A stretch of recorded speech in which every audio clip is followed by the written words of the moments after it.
지식이란 거는 문제, 그걸 우리가 병이라고도 표현할 수 있죠.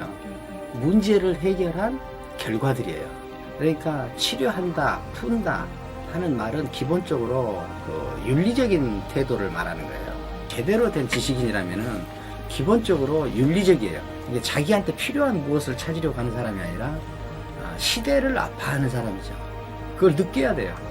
그렇게 해서 뭐예요? 나도 치료하고 시대도 치료하고 이런 과정에 직접 참여하는 사람, 이런 사람들을 우리가 인재라고 하는 거예요.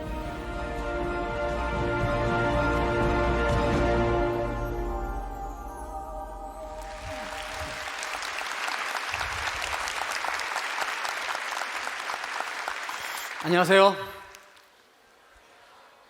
이렇게 추운 날 제 이야기 뭐 들을 게 있다고 오셨을까 하는 생각이 듭니다. 기다리느라고 고생하셨습니다. 예, 많이 추우셨죠? 예, 저도 오는데 춥더라고요.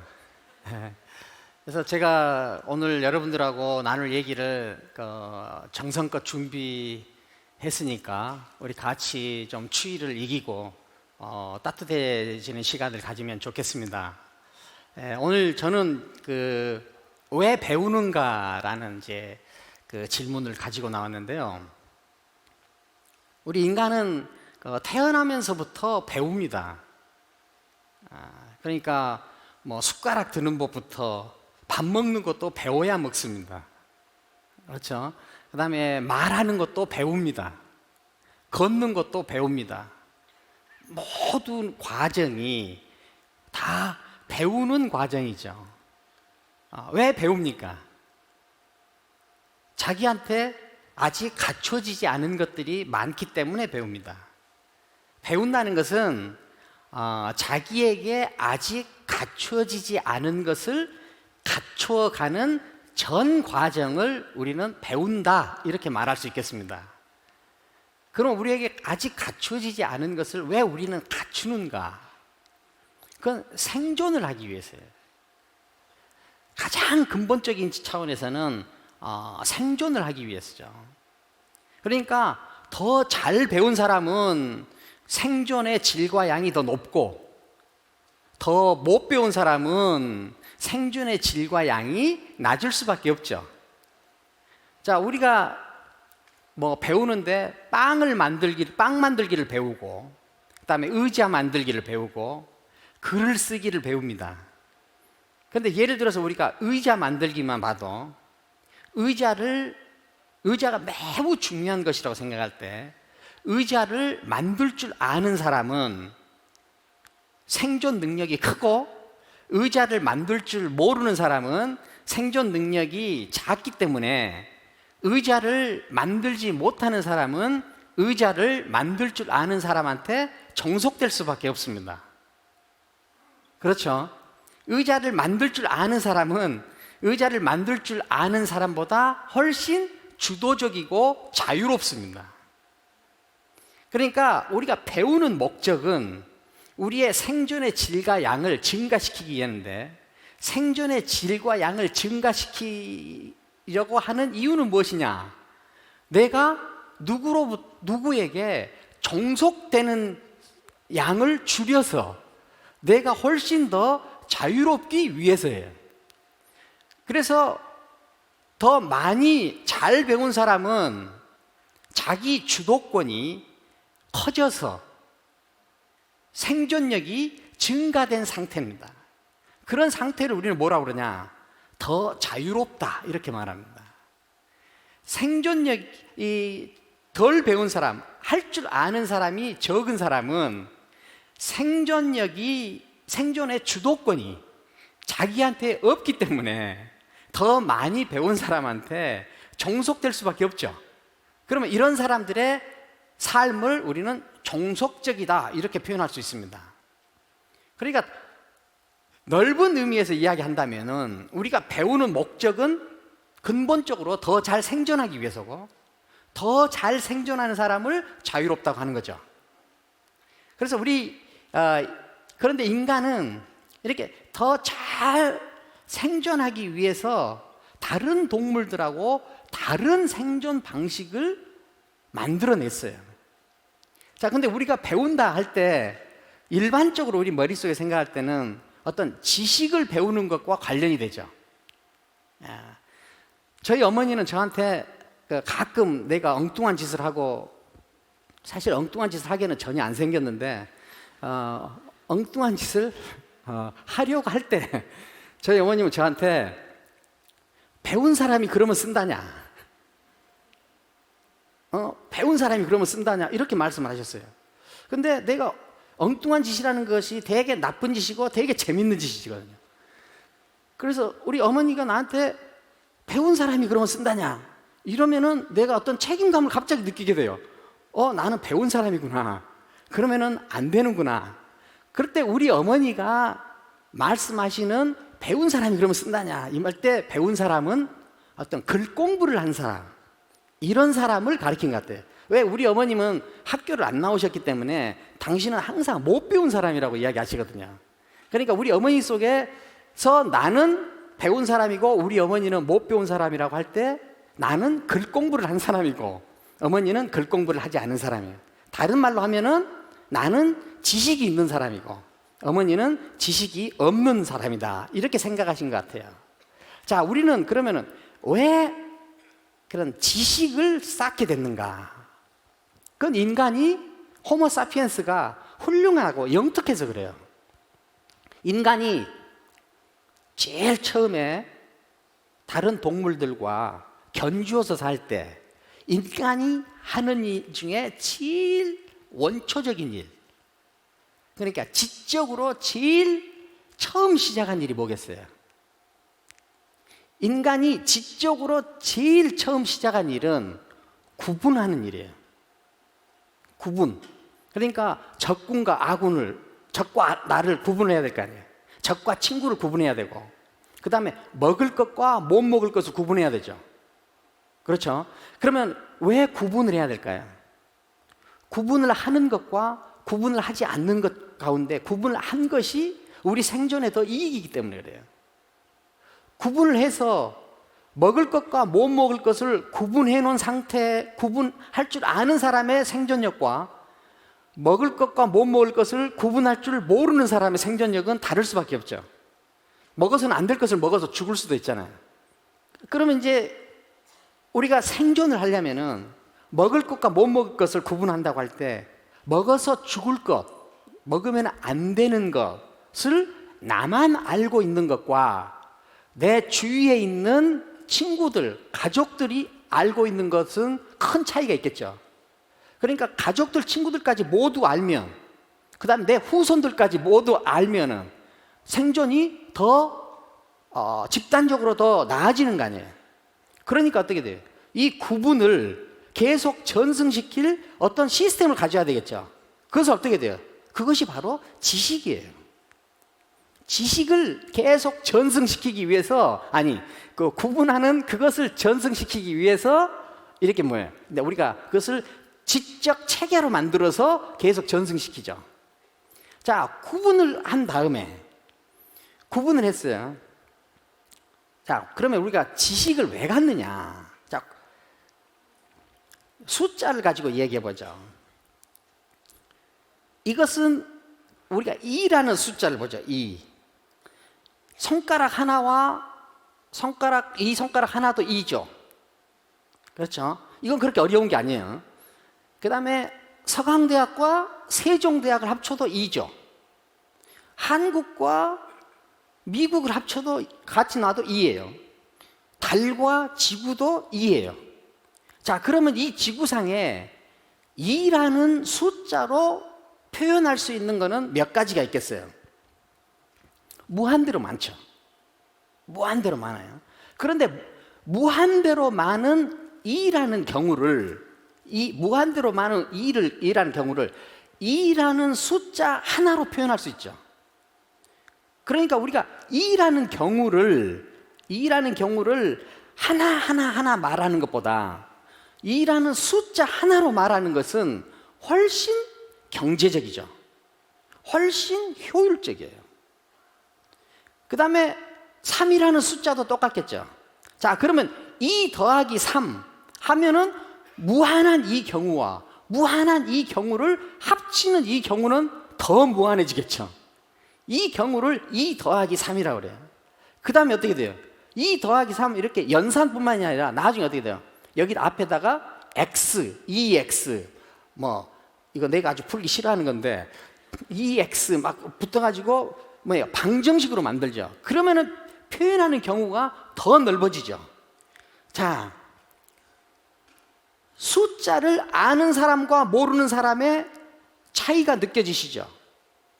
더하기 빼기를 할 줄 아는 사람과 더하기 빼기를 할 줄 모르는 사람의 차이가 느껴지죠?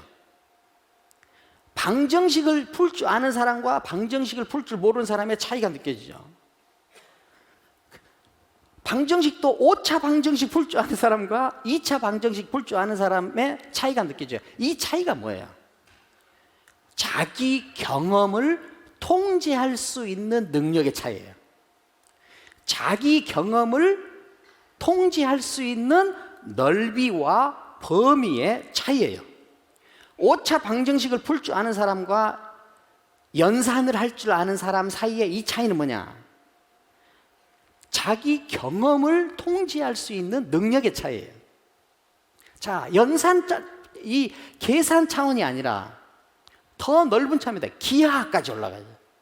기하까지 올라가면 어떻게 돼요? 이 세계를 통과하는 범위가 더 넓어지죠. 그러니까 우리가 지식을 더 높은 차이, 높게 쌓아가는 이유는 뭐냐? 자기 경험과 지식을 통제하는 능력을 키우기 위해서요. 자기 지식과 경험을 통제하는 능력이 커진다. 그 말은 무슨 뜻이냐? 그 말은 바로 생존력이 커졌다 이런 뜻이에요. 자기 생존의 질과 양이 높아졌다. 그래서 우리가 처음에 인간은 생존을 위해서 제일 처음에 한 일은 인간은 구분했어요. 이 구분할 때 인간이 가지고 있는 다양한 능력이 작동해요. 제일 중요한 것은 관찰하는 능력이에요. 관찰, 몰입하는 능력을 통해서 구분을 하고 구분한 것을 지식 형태로 해서 계속 전승하죠. 자, 그런데 문제는 여기서 뭐냐? 인간한테는 이 구분해서 지식 체계로 만드는 능력보다 더 큰 능력이 있어요. 그건 뭐냐? 지식을 통해서 세계를 확장하는 능력이에요. 자, 우리가 구분을 했어요. 구분을 해서 이걸 지식을 했어. 자, 그러면은 이거는 평면적인 지식 구도죠. 그런데 이 구분된 것들 사이에 충돌을 빚어가지고 이 세계를 확장하는 능력을 가지고 있는 게 인간이에요. 그 세계를 확장하는 능력을 이제 보도록 하겠습니다. 여러분들 시를 자주 읽으세요? 예, 훌륭하신 분이에요. 인간은 시를 읽어야 돼. 우리 서강대학교 국문과에 김승희 교수님 계세요. 시인이시거든요. 근데 같은 학교 근무하니까 내가 그분 시를 인용해야 될 거 아니에요. 근데 김승희 시인께서 쓰신 시 가운데 새벽밥이라는 시가 있어요. 새벽밥. 어떻게 시작하냐면요. 생각나야 되는데. 새벽에 너무 어두워 밥솥을 열어봅니다. 하얀 별이 밥이 되어 으스러져라 껴안고 있습니다. 별이 쌀이 될 때까지, 쌀이 밥이 될 때까지 살아야 합니다. 이런 사랑 무르익고 있습니다. 끝이에요. 시 좋죠? 근데 여기서 중요한 거는 뭐냐? 하얀 별이 밥이 돼요. 자, 별하고 밥은 구분되어 있는 거죠. 별하고 밥은 구분되어 있어요. 그런데 하얀 별이 밥이 됐다고 그래요. 얼핏 보면 거짓말이죠. 자, 전혀 인간 세상과 관계없이 초월적인 높이에 있는 별이 우리 신선한 삶을 지탱해주는 새벽에 밥솥으로 들어와서 밥이 됐어요. 별이 밥으로 연결됐죠. 밥이 별과 연결됐죠.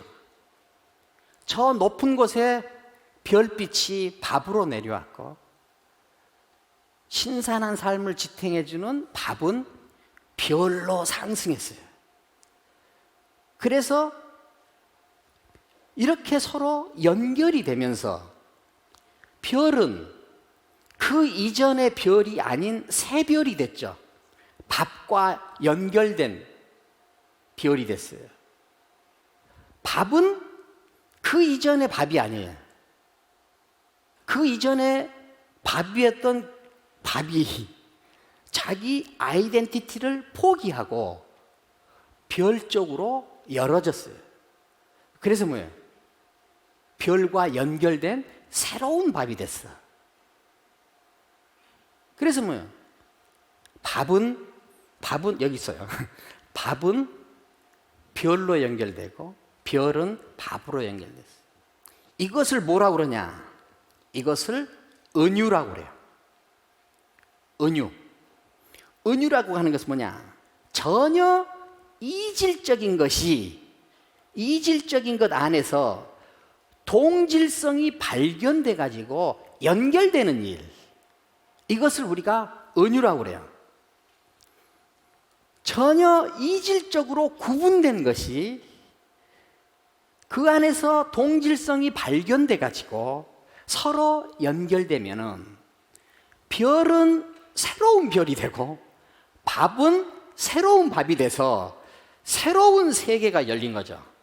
이걸 뭐라고 하냐? 이걸 우리는 창이라고 그래요. 이걸 창조라고 그래요. 스티브 잡스가 창조는 바로 연결, 커넥션이다 하는 말의 뜻이 이것이에요. 전혀 다르게 구분된 두 가지가 연결이 돼서 별은 밥으로 확장되고 밥은 별로 확장돼서 전혀 새로운 세계를 열었어요. 그래서 은유를 통해서 인간은 세계를 확장해 갈 수 있어요. 자기 영토를 넓힐 수 있어. 자기 식민지를 넓힐 수 있어요. 자기 생존 범위를 넓힐 수 있어요. 그래서 아리스토텔레스라는 철학자는 인간 가운데 가장 탁월한 인간은 어떤 인간이냐? 은유하는 인간이다. 은유하는 인간이다. 은유하는 인간이란 거 뭐냐? 창조하는 인간이에요. 창의하는 인간이에요. 창조했다, 창의적이자 하는 말은 무슨 말이에요? 새로운 세계를 열었다 하는 뜻이에요. 그럼 새로운 세계를 열지 못하는 사람은 어떤 사람이냐? 다른 사람이 열어놓은 세계 속에서 사는 사람. 이 사람은 은유하는 사람이 아니에요. 인간 가운데 가장 탁월한 인간은 아니에요. 가장 탁월한 인간은 어떤 인간이에요? 은유, 창의적 활동, 창조적 시도를 통해서 자기 영토를 확장해가는 사람. 그 영토를 확장해서 다른 사람들과 공유할 수 있는 터전을 만드는 사람. 이런 사람을 우리는 탁월한 인간이라고 한다. 그럼 문제는 어디에 있어요? 문제는 이 연결을, 이 은유를 누가 하느냐? 그것은 무엇이 하는 거예요? 바로 시인의 높이에 있는 내가 하는 거예요. 자연이 주는 것이 아니에요. 우리 세계에 이미 있는 것이 아니에요. 그건 바로 뭐예요? 바로 내가 하는 거예요. 내가 하는 거. 문제는 뭐냐? 은유를 하느냐 못하느냐. 이 말은 당신 내면에 은유를 할 수 있는 동력이 있느냐 없느냐. 그 동력이 있으면은 은유를 해서 영토를 확장하는 사람이 되고, 그 내면에 동력이 없으면은 남이 확장해 놓은 영토 속에서 사는 수밖에 없다.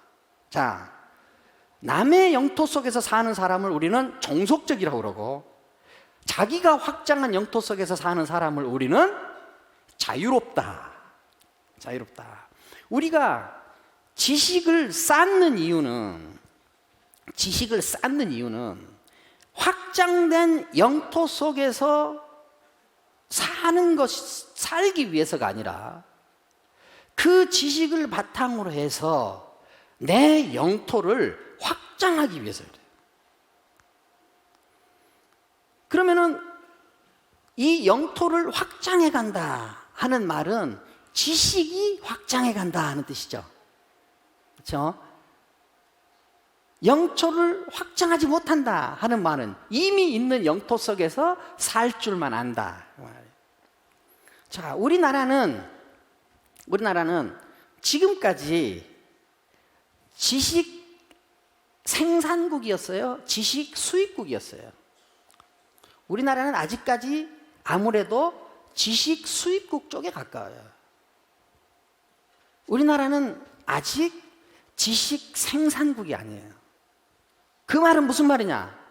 우리는 아직 세계를 통제하는 능력, 내 경험을 통제하는 능력에 있어서 아직은 우리가 독립적이지 않다.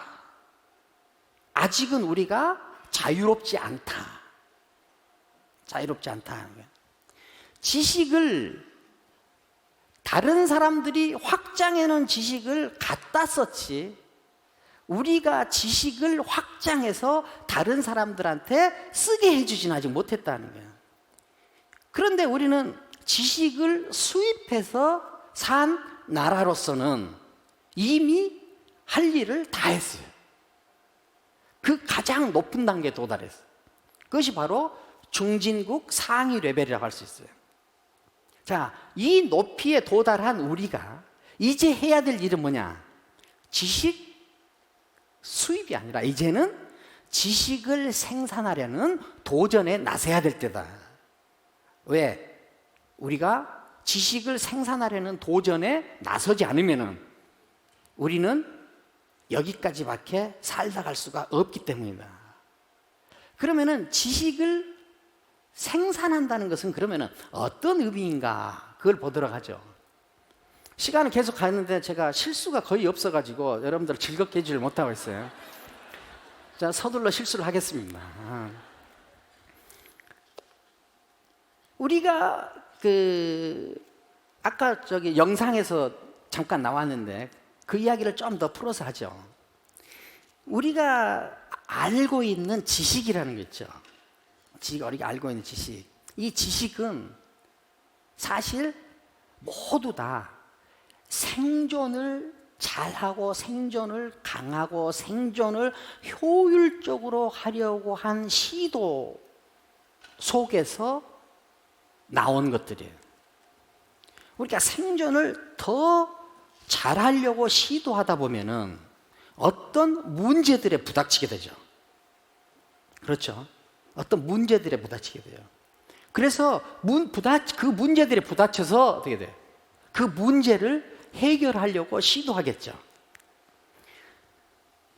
우리 문명사회에 존재하는 모든 지식은 다 문제를 해결한 결과들이에요. 다르게 표현하면은 우리가 마주친 병을 치료한 결과들이에요. 모든 지식은 다 문제를 해결한 결과들이다. 모든 지식은 다 병을 치료한 결과들이다. 그래서 은유하는 능력이 있는 인간, 탁월한 인간은 병을 발견할 수 있어요. 문제를 발견할 수 있어요. 그런 높이에 있지 않은 사람은 남이 치료한 결과들이 뭐 그게 지식이죠. 남이 문제를 해결한 결과들, 이것을 습득하는 것으로 지식적 활동, 지적 활동을 다 한 것으로 생각해요. 지적 활동은 생존에 직접적으로 도전하는 인간의 지적 활동은 근본적으로 남이 문제를 해결한 결과들을 습득하는 것이 아니야. 남이 병을 치료한 결과들을 습득하는 것이 아니라 우선 내가 무엇이 병인지를 발견하는 거예요. 무엇이 문제인가를 발견하는 거예요. 그래서 영토를 확장할 수 있는 정도의 지적 활동이 가능한 사람은 이미 만들어진 처방전, 이미 만들어진 해결 방법들을 숙지해서 그것들을 세상에 적용하는 것이 아니라 내 스스로 이 시대의 병이 무엇인가, 무엇이 문제인가를 발견하는 거예요. 남이 만들어 놓은 해결 처방전, 해결책을 습득하는 사람은 그 해결책, 그 다음에 그 처방전이 진리화되어 있기 때문에 그것에 맞는 세상, 그것이 적용된 세상만 살 줄 알아요. 그래서 이런 사람들은 무엇을 하느냐?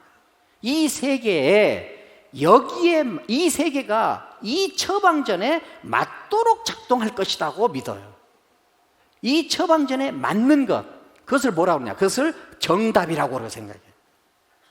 그래서 지식 수입하는 사람, 지적으로 종속적인 사람들은 가장 열심히 하는 일이 뭐냐? 정답을 찾는 일이에요. 정답을 찾는 일이에요. 지적으로 탁월한 사람, 자기 제한된 영토를 넘어서려고 몸부림치는 사람, 이런 사람들은 어떤 사람들이에요? 문제를 발견하는 사람, 병을 발견하는 사람. 그런데 지식은 모두 다 병을 치료하고 문제를 해결한 것이라고 한다는 점에서 기본적으로 윤리적이에요.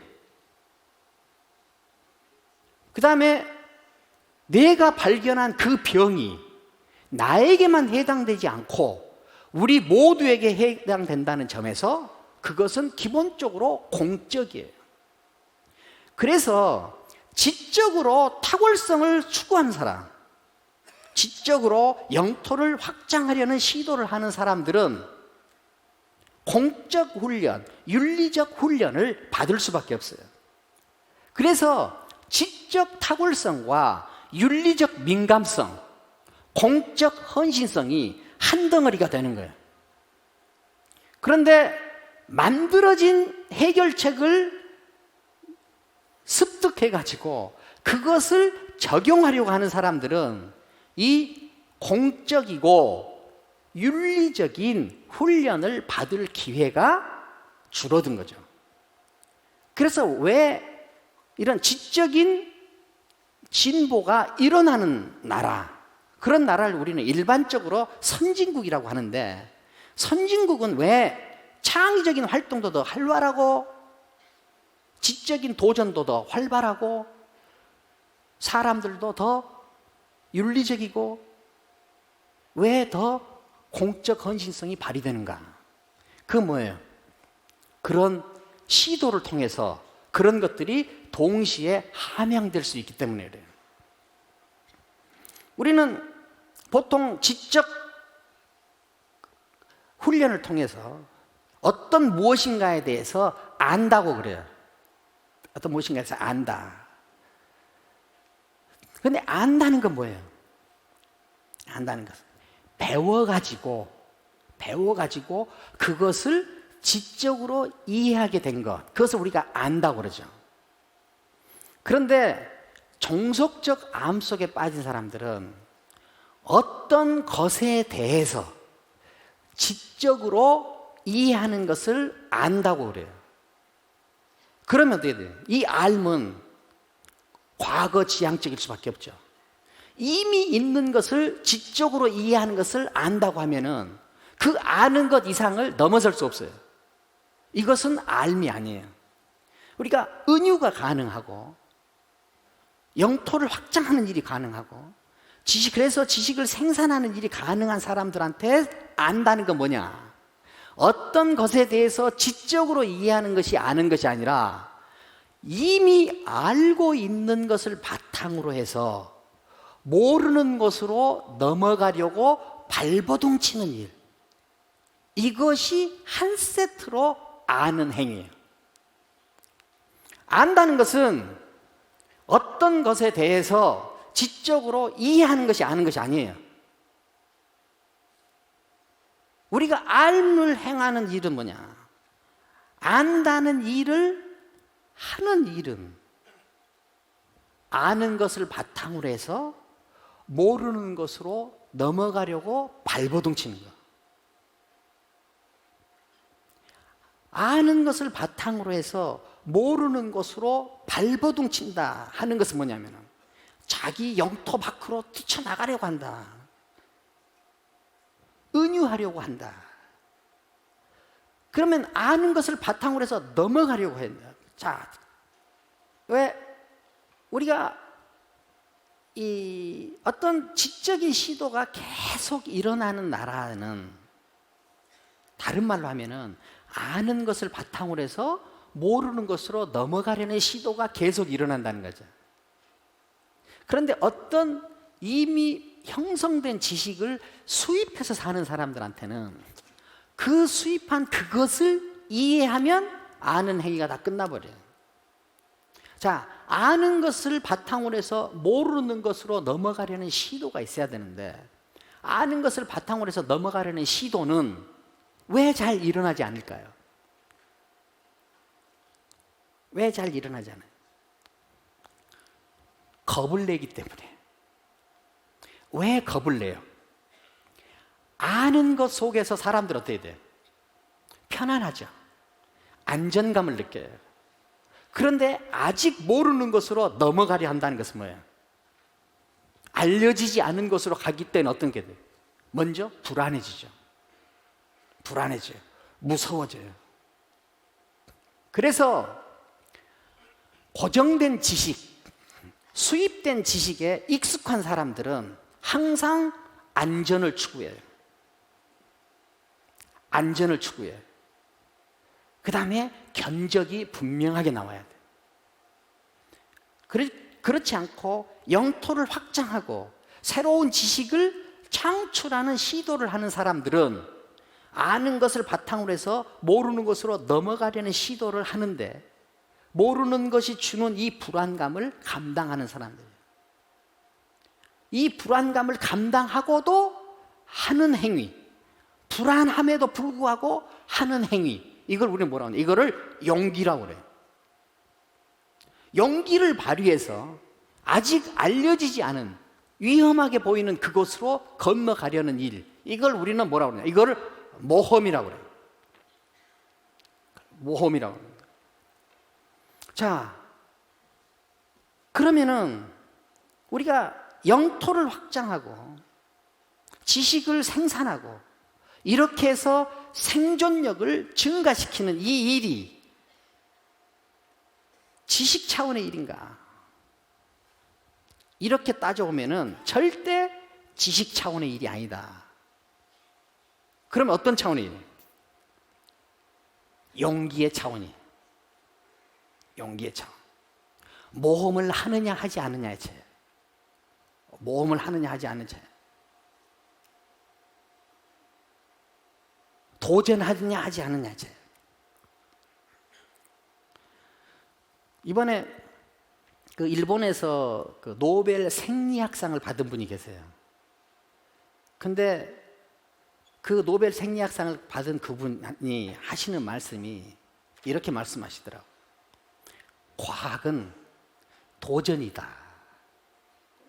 과학은 도전이다. 이분은 과학은 도전이라고 하셨는데 이 과학을 아주 넓은 의미에서 사용한 것으로 저는 그렇게 받아들여요. 저는 이 말을 이렇게 표현하고 싶어요.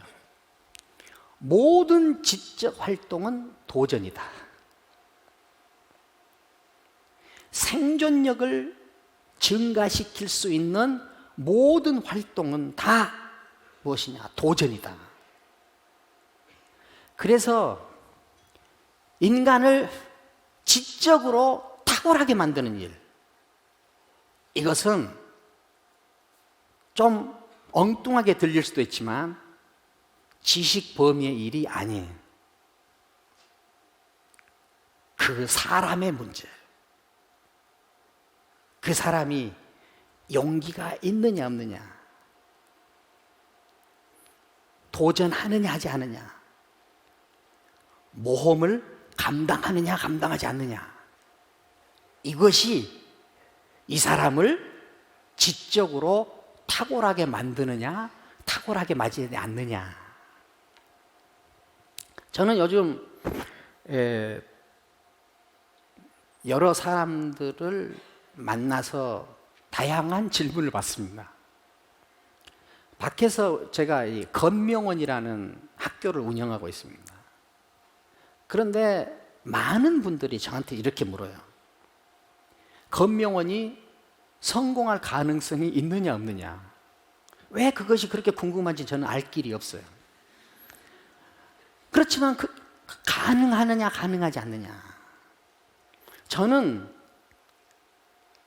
사람들을 만나서 무슨 이야기를 할 때 그것이 가능하냐 가능하지 않느냐라는 질문을 많이 받고 있다는 것을 자각하게 됐어요. 그런데 왜 우리는 가능한가 가능하지 않는가에 이렇게 푹 빠져 있는가? 그건 제가 볼 때는 지식 생산국이 아니라 지식 수입국으로 너무 오래 산 결과예요. 우리가 은유의 형식을 통해서 다른 세계로 넘어가려고 할 때 이걸 우리가 모험이라고 그랬죠. 그것이 전반적으로 이야기한다면, 넓은 범위에서 이야기한다면은 제한된 영토에서 다른 영토로 넘어가려는 시도인데, 제한된 영토에서 혹은 익숙한 영토에서 익숙하지 않은 곳, 위험해 보이는 곳으로 넘어가려는 이 시도를 우리는 뭐라고 그러냐? 그를 꿈이라고 그래요. 그걸 꿈이라고 그래요. 저는 나라로 따지면 그 나라가 높은 수준의 나라인가 높은 수준의 나라가 아닌가를 구분하는 기준이 뭐냐면 그 나라가 장르가 있는가 없는가. 장르라는 건 뭐예요? 우리가 전기밥솥 잘 만들어서 수출도 합니다. 그렇지만 전기밥솥이라는 것을 우리가 시작은 못했어요. 자동차 잘 만들어서 수출해요. 그렇지만 자동차라는 것을 시작하지는 못했어요. 어떤 것을 시작해서 일정하게 이루는 범위를 우리는 장르라고 그래요. 이 장르가 그 나라의 선도력을 갖게 하고 이 선도력이 선진을 하게 해요. 이 장르가 개인 삶으로 들어오면 그것이 뭐가 되느냐? 그것이 꿈이 돼요. 우리가 꿈이라는 단어가 너무 자주 쓰고 너무 일반적이기 때문에 꿈은 그냥 평범한 것이라고 생각할 수 있는데 그 사람을 가장 높은 단계로 만들 수 있는 동력은 뭐냐? 그건 바로 꿈이에요. 꿈이 있는가 없는가. 그런데 사람들은 꿈을 꾸기는 하는데 이 꿈을 꾼 다음에 그 꿈이 이루어질 것인가 이루어질 것이 아닌가, 가능한가 가능하지 않는가를 물어요. 그런데 꿈을 꾸었는데 그 꿈이 견적이 제대로 나와서 가능할 것 같다 하면 그것은 꿈이 아니에요. 그것은 그냥 좋은 계획이에요. 좋은 계획이에요.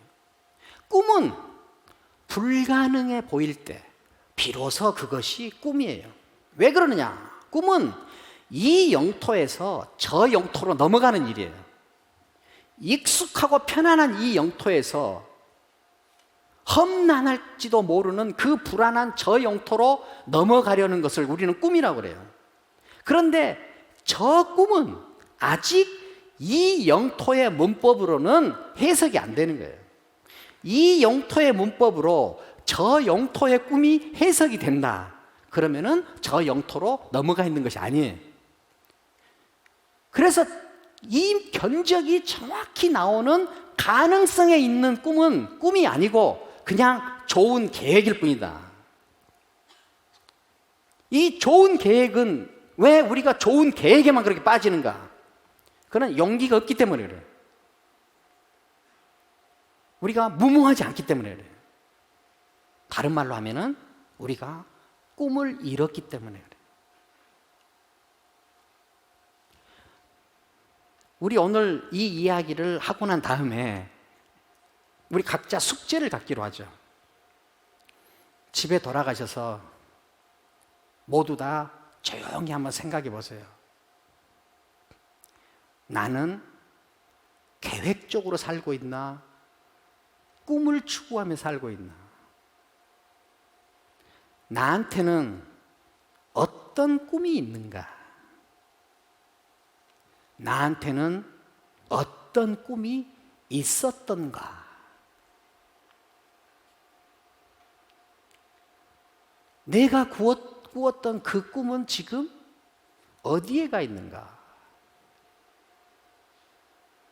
내가 꾸었던 꿈이 왜 지금 내 곁에 없게 됐는가? 그것을 깊이 한번 생각해 보는 일이 자기를 모험하게 할 것이고 자기에게 용기를 갖게 하시고 자기를 거칠게 만들 것이고 자기를 과감하게 만들 것이다. 이 거친 과감성이 자기를 지적 탁월성으로 인도하게 됩니다. 합리적 계산, 편안한 곳, 안전한 곳, 여기에는 꿈이 있을 수 없어요. 여기에서는 뭐냐? 고갈되어가는 자기를 발견할 수 있을 거예요. 고갈된 자기는 계속 정답을 찾을 것이고 계속 안전을 추구할 것입니다. 계속 편안함을 추구할 것입니다. 불안을 감당하려 하지 않을 것입니다. 도전하지 않을 것입니다. 꿈이 사라져도 충격을 받지 않을 것입니다. 이렇게 해서 우리는 생존의 질과 양을 증가시키는 이 일, 지적인 탁월성을 증가시키는 이 일이 같은 일이라는 것을 알게 되고 지적인 탁월성을 증가시키고 생존력을 증가시키는 이 일이 지식의 문제가 아니라 결국은 인격의 문제구나 하는 것을 알게 돼요. 가끔 젊은 학생들이 저한테 이렇게 묻습니다. 저는 무엇을 해야 됩니까?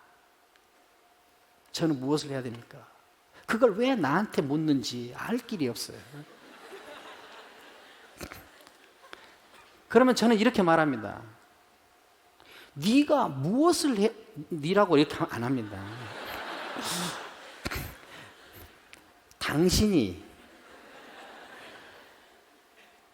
무엇을 해야 하는지를 혹은 당신이 무엇을 하면 좋은지를 나한테 묻지 말고 다른 사람한테 묻지 말고 자기가 무엇을 원하는지 자기에게 물으십시오. 어떤 사람이 되면 좋겠습니까? 하고 다른 사람한테 묻지 마십시오. 내가 어떤 사람이 되고 싶은지 자기에게 물어야 돼요.